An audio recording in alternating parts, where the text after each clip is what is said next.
Hola, muy buenos días. Bienvenidos y bienvenidas a este jueves 11 de diciembre del 2025. Ayer introducía, aunque realmente no introducía,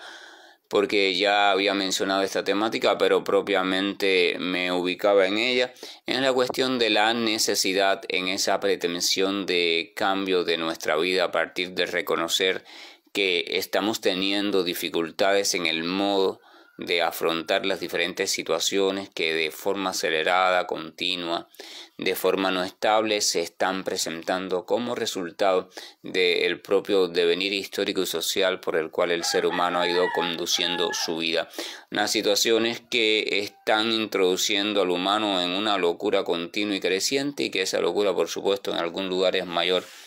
que otra. Entonces, frente a esta locura siempre cambiante, el ser humano se siente limitado en cuanto a su capacidad de poder ir al mismo ritmo de cambio, de poder procesar y responder con la misma velocidad con que la situación lo está haciendo. El querer hacerlo, por supuesto, lo lleva a un esfuerzo extremo, ese esfuerzo lo lleva a un agotamiento, y el agotamiento lo lleva a todo lo que viene detrás, incluyendo el sufrimiento constante y la imposibilidad de lograr una vida estable. Y hablo de estable comenzando por la estabilidad interna, que es la estabilidad que se debe defender a todo precio, puesto que la estabilidad interna nos permite mantenerlos de forma coherente, de forma armónica frente a cualquier situación, y nos permite trascenderla del modo más saludable y eficiente posible. Pero esa estabilidad interna, lo podemos ver, prácticamente no está, y el corazón también está sombrío y el corazón está fragmentado. Entonces veíamos una cuestión básica cuando uno reconoce: wow, es cierto, estoy teniendo un gran problema, sí, mis situaciones están provocándome un problema, pero mis modos de responder a ella también me están provocando un problema, así que debo de esforzarme no es la palabra, debo de dedicarme en serio a revisar mis modos y buscar nuevos modos, o al menos modos más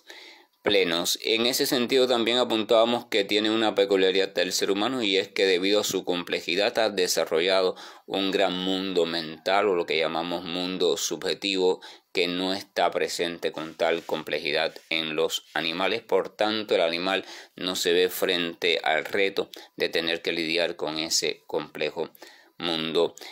A pesar de que el ser humano desarrolla todas sus actividades a partir de esa complejidad subjetiva, o de esa complejidad llamada mente, sin embargo, es a la cual le presta la menor atención. O sea, no está muy consciente de que todo su mundo sucede dentro de su mente. Todo lo que el ser humano percibe como realidad, y todo lo que formula como respuesta ocurre dentro de su mente, o está estrechamente relacionada a ello. Eso quiere decir que la mente ocupa un papel fundamental, y quiere decir que tenemos que dedicarle gran tiempo y atención consciente, desde el conocimiento, por supuesto, a ese espacio de actuación. Vamos a recordar que la mente, al igual que el cuerpo, al igual que otras cuestiones más, constituyen espacios de actuación en los cuales desarrollamos nuestra supuesta vida o nuestra supuesta realidad. Así que ese espacio tenemos que reorganizarlo, y reorganizar la mente no significa comenzar a aprender estrategias de enfrentar problemas, de esto, aquello. No, organizar la mente comienza por precisamente liberarla. O sea, es como cuando usted va a organizar un cuarto, y usted simplemente, vaya, si lo va a hacer bien, lo saca todo de su lugar, y después empieza a botar cosas y comienza a hacer espacio, comienza a mover y comienza a reestructurar. Libera, pero muchas veces cuando el cuarto está muy lleno, muy saturado, y usted también está cansado y no está adaptado a ese tipo de reorganización, tiene que hacerlo convenientemente de pequeños espacios de tiempo. Se va programando: hoy voy a dedicar media hora, mañana media hora, y así no se agobia, no ve la meta como algo grande y la va experimentando como realizable. Lo mismo sucede con el plano mental, y ahí llegábamos al punto de la necesidad recomendada por muchos caminos que apuntan hacia el perfeccionamiento humano, la necesidad de dedicar al menos unos 20 minutos como rutina diaria a la liberación mental, y esto mediante la atención concientizada, o sea, mediante el colocar la atención en algún tipo de actividad o en algún tipo de percepción que no tuviera connotación de pensamiento, que no nos invitara automáticamente a pensar en nada, simplemente que nos permitiera estar experimentándola o estar realizándola sin tener que realizar actividad mental compleja, pues precisamente lo que se busca es derivar la energía hacia esa cuestión y liberar a la mente un poco de su torbellino. Al principio se vuelve molesto porque no estamos adaptados a ello, pero si uno busca el método adecuado para cada persona y además de eso se lo propone y se lo va estableciendo como rutina progresiva, o sea, comienza por un tiempo corto, después por otro, va incluyendo herramientas como la respiración, la relajación, poquito a poco, entonces uno va logrando crear esa cuestión de un entrenamiento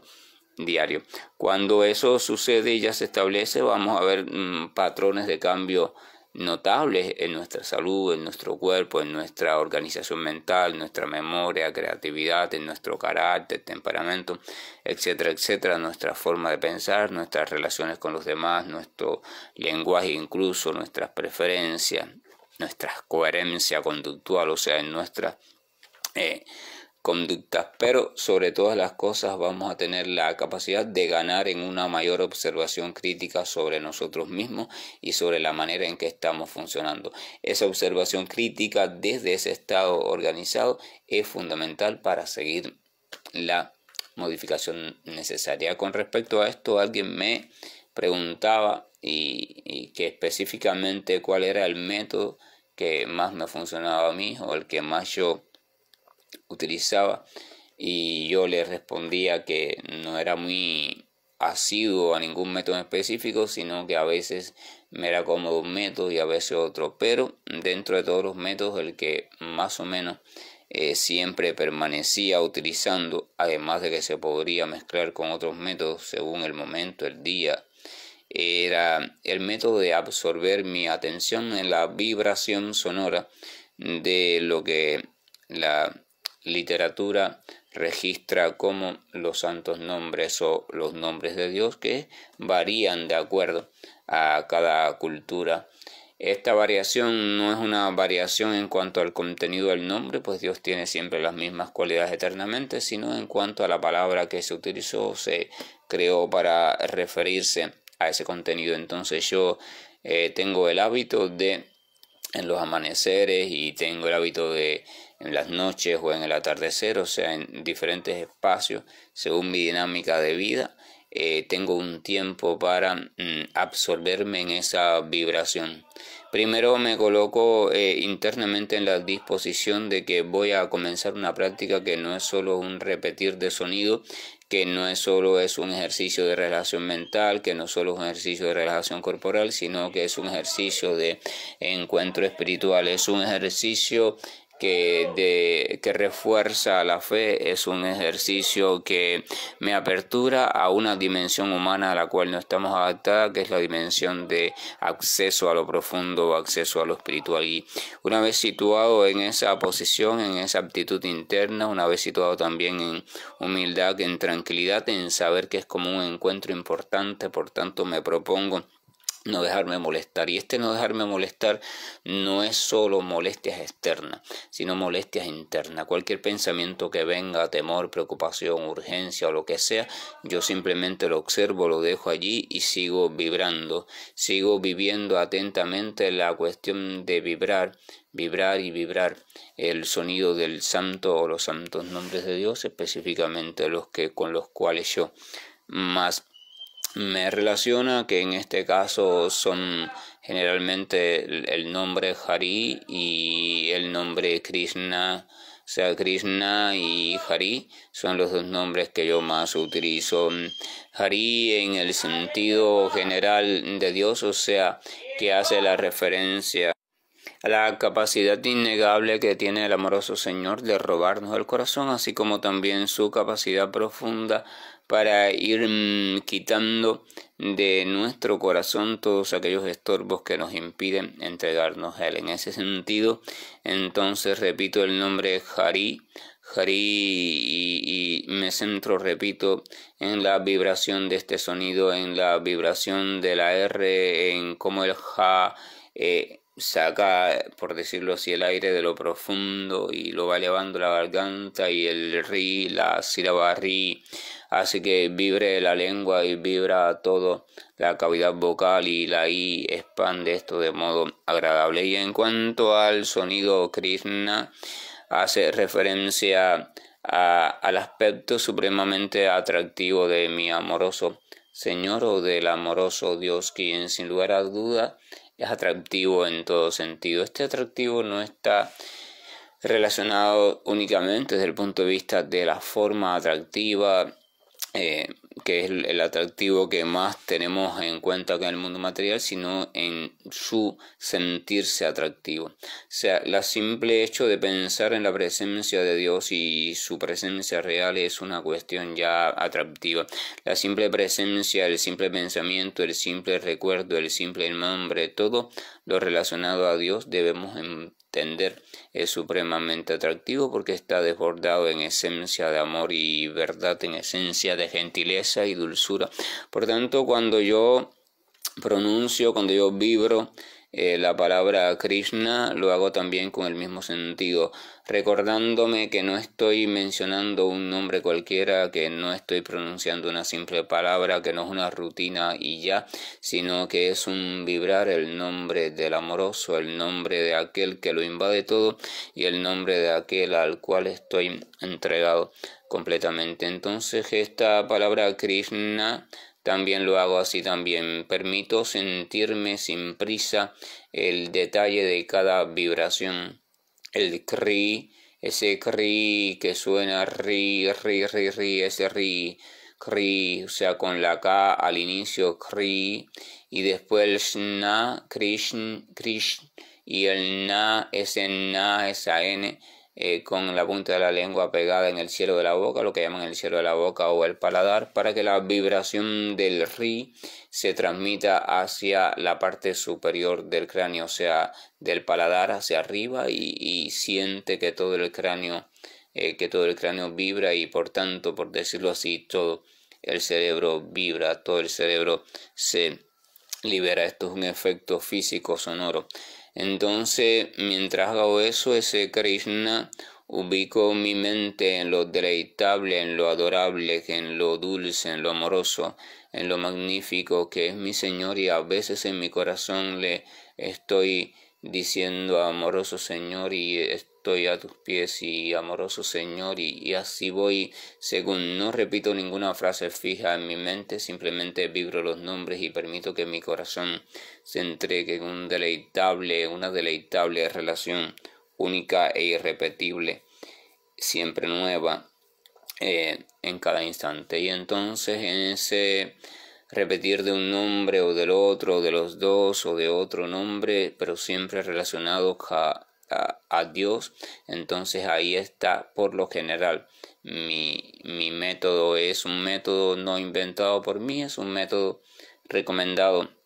por las escrituras de las más importantes culturas que se dedicaron a la cuestión del cultivo espiritual. El Islam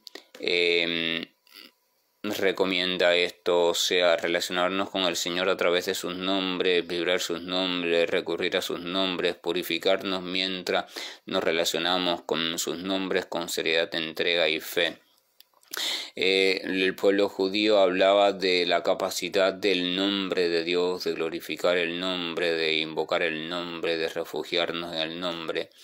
También en el Nuevo Testamento, ya acá en lo que es el surgimiento del cristianismo, se habla de la importancia del nombre, del poder del nombre, de la capacidad trascendente del nombre. En el Vaishnavismo, que es el monoteísmo hindú, también se habla de la capacidad del nombre, y se explica que para estos tiempos tan complejos, la vibración del nombre, el refugio en el nombre, el acceder al Señor a través de su propio nombre o de sus nombres, es el ejercicio por excelencia tanto para la armonización humana, el crecimiento humano y el desarrollo de la capacidad espiritual, al cual puede acceder el ser humano y los animales no. Así que ahí está el método, esa vibración, y en esa vibración me hundo y en ese sentimiento me hundo y siento como si todo el cuerpo vibrara el nombre, como si cada órgano vibrara el nombre, cada célula, como si cada pensamiento vibrara el nombre, cada recuerdo, cada todo el nombre va ocupando todo mi ser. A veces incluso en la vibración vienen a mi mente recuerdos o viene un pensamiento en una persona específica, o quizás estoy preocupado por esa persona o se encuentra lejos y entonces permito que también el propio nombre vibre, como si estuviera vibrando también en la vida de esa o de esas personas, de modo que el nombre, su vibración, su sentir, mi entrega total, mi diluirme en ese nombre sin diluirme, o sea, sin perder la conciencia, la experiencia del amoroso que está contenido en el nombre y en ese sentimiento deleitable está la práctica. Normalmente las situaciones estresantes nos llevan a pensamientos preocupantes, nos llevan a pensamientos de ansiedad, nos llevan a pensamientos de miedo, de susto, de incertidumbre. Sin embargo, si en medio de esas situaciones usted va creando el hábito de responder de modo diferente, o sea, si usted se sitúa por unos minutos en una realidad completamente diferente, que es la realidad de percibir lo amoroso, lo siempre dulce y bueno, a la vez que vibra un sonido que representa eso, entonces su cuerpo, su mente, todo lo que lo constituye, usted va a comenzar a responder poco a poco de modo diferente, aún frente a las situaciones más preocupantes. Usted se va a ir restableciendo, se va a ir armonizando, va a ganar también en confianza, va a ganar en calma, va a ganar en coherencia y sobre todo va a ganar en apertura y mayor cercanía en su relación, en su necesaria relación. Insisto en esto, el ser humano tiene una necesidad de relación con aquello, lo que llaman Dios, y entonces eso fue lo que le respondí a la persona, menos explicado que lo que grabé en esta grabación, y espero les sirva a todos, y de paso es una invitación porque es la forma ideal de espiritualización de la vida. ¿Qué pasa? Que muchas personas, por su tendencia intelectual, otras por su tendencia de no sé qué, necesitan darle muchas vueltas y primero entrénate en esto, después en aquello, pero el final es el final es que llega un momento en que se den cuenta que el método de la meditación en los santos nombres, el método de ir llenando nuestra vida de la presencia del Señor mediante la relación con sus nombres y aquello que revela cada uno de sus nombres, esa es la cuestión, esa es la forma, ese es el método más práctico, más directo, más completo para la espiritualización de nuestra existencia, y es dejar de funcionar como animales y comenzar a funcionar como humanos coherentes que en medio de la alocada situación que sabemos estamos viviendo. Como siempre, por supuesto, esto es para reflexionar, pero es una reflexión seria, lo cual les pido que la tengan en cuenta. Ojo, no estoy pidiendo tampoco que sigan los propios nombres que yo sigo, cada cual deberá de encontrar, el que decida seguir este método, el nombre o los nombres de Dios que más resuenen en su corazón, de acuerdo a la cultura o práctica que esa persona sigue, o de acuerdo al significado del nombre o a la forma sonora que adopta ese nombre. Sentirán en su corazón cuál es el nombre que más se le acomoda. Incluso ese nombre puede cambiar con el tiempo a otro nombre, porque el corazón va a ir cambiando en su purificación, pero el método es el mismo: refugiarse, resonar, vibrar conscientemente y sumergir todo pensamiento en esa vibración. Que tengamos todos un buen día y bendiciones.